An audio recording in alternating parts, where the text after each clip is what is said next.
Chairman Rowe and members of the subcommittee, thank you for the invitation to Better Markets to testify today. I'd like to discuss just a few points that are detailed in my written testimony.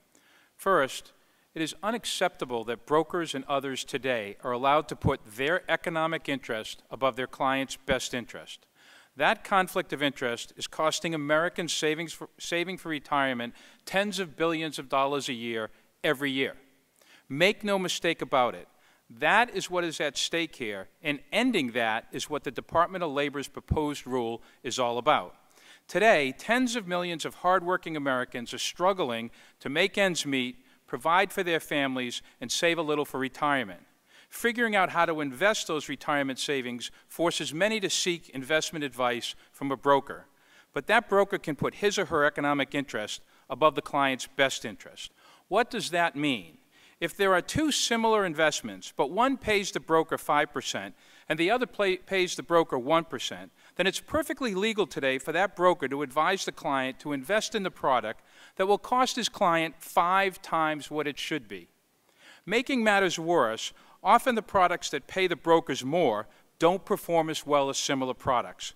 That means not only has the client paid 5 times more up front, but he or she is also stuck with a product that doesn't perform as well over time. The client is doubly victimized. As famed Vanguard founder Jack Bogle has called it, they're victimized by the tyranny of compounding cost. That's what is happening every day in this country. It's costing Americans tens of billions of hard-earned dollars. For example, the Department of Labor has detailed that these conflicts in the IRA arena only are costing savers as much as $430 billion over 10 years, or $43 billion a year. Second, the rule governing retirement investment advice is 40 years old. It is outdated and incapable of properly protecting workers and retirees in light of the dramatic and far-reaching changes in the way Americans now have to save for retirement. When this rule was written 40 years ago, almost all retirement savings were in defined benefit plans, which were run by employers and managed by investment professionals with fiduciary duties. 40 years ago, 401ks did not exist, and IRAs had just been created. Today, 40 years later, 401ks have gone from $0 to $4.6 trillion, and IRAs have gone from $3 billion to $7.4 trillion. By 2012, 90 million Americans, more than 2/3 of all workers with retirement plans, had individual contribution plans. They are all forced to figure out their own retirement investments. This is a monumental and mind-boggling shift from 40 years ago, and yet the rule has remained frozen in time as if nothing has changed when everything has changed. As the world has changed, so too must the rule change.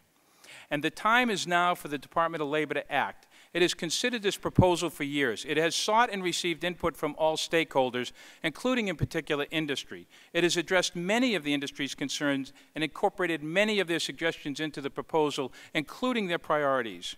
Yet they continue to object, and the reason is clear. They simply do not want to change the status quo and work under a simple principle, a rule that says you must put your client's interest first. The industry's complaints, however, boil down to a false choice. Either brokers get to put their interest above their client's best interest, or they won't serve those clients. That's a false choice. The real choice is this. Let the DOL act to protect 100 million workers and retirees across this country, or continue letting brokers and other advisors put their interest ahead of their clients. That's the real choice.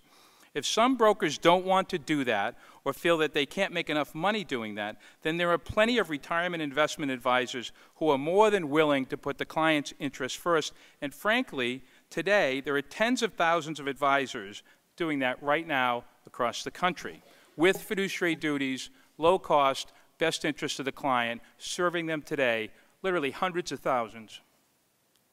In conclusion, we all agree we have a very serious retirement crisis in this country. Not enough people are saving for retirement, and too many of those that do aren't saving enough, as the chairman said in his opening statement. They need to keep every penny in their retirement accounts and not in their brokers' pockets. That's why updating a 40-year-old rule is so important, and why putting the client's best interest first is imperative. Thank you, and I look forward to your questions.